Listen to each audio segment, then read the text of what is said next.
السلام علیکم ورحمۃ اللہ وبرکاتہ۔ عابد راجہ چینل کی طرف سے آج میں اپنے دوستوں کو کھانے کی 12 سنتیں بتاؤں گا جو ہمارے نبی اکرم صلی اللہ علیہ وسلم جس طریقے سے کھانا کھاتے تھے اور جو طریقہ انہوں نے بتایا وہ میں آپ دوستوں کے ساتھ شیئر کروں گا۔ اس سے پہلے میں اپنے تمام دوستوں سے ریکویسٹ کروں گا کہ پلیز میرے چینل کو اگر سبسکرائب نہیں کیا تو ضرور کر لیں تاکہ ڈیلی ویڈیو آپ دوستوں تک پہنچ سکے۔ تو سٹارٹ کرتے ہیں آج کا لیسن۔ بسم اللہ الرحمن الرحیم۔ کھانے کی 12 سنتیں۔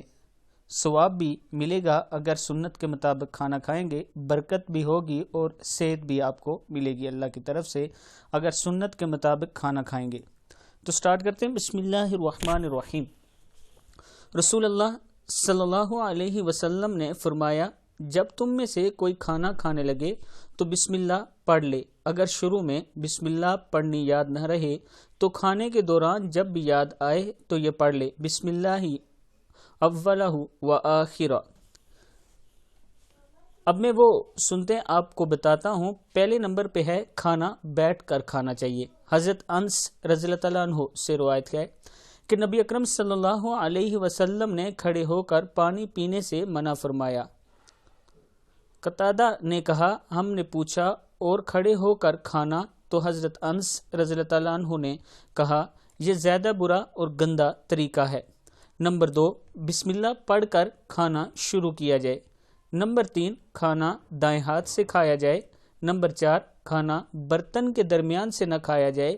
نمبر 5، کھانا ٹیک لگا کر نہ کھایا جائے۔ نمبر 6، کھانا گرم گرم نہ کھایا جائے۔ نمبر 7، کھانے میں عیب نہ نکالا جائے۔ اگر آپ کو پسند نہیں ہے کھانا تو چھوڑ دیں، لیکن اس میں عیب نہ نکالیں۔ کھانا پیٹ بھر کر نہ کھایا جائے۔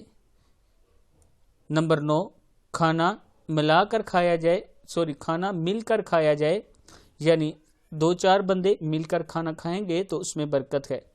کھانے میں بڑوں کو مقدم رکھا جائے، بڑوں سے شروع کیا جائے۔ کھانے کے بعد انگلیوں کو چاٹا جائے۔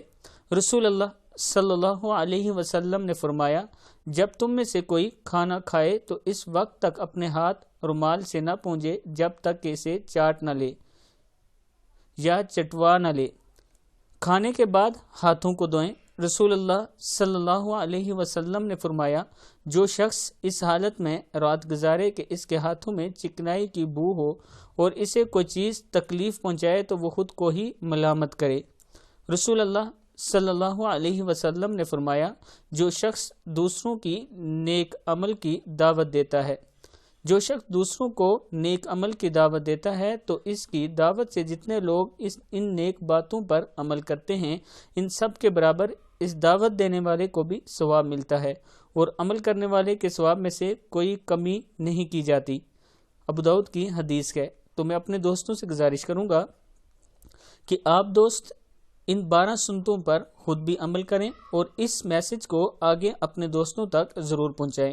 السلام علیکم ورحمۃ اللہ وبرکاتہ۔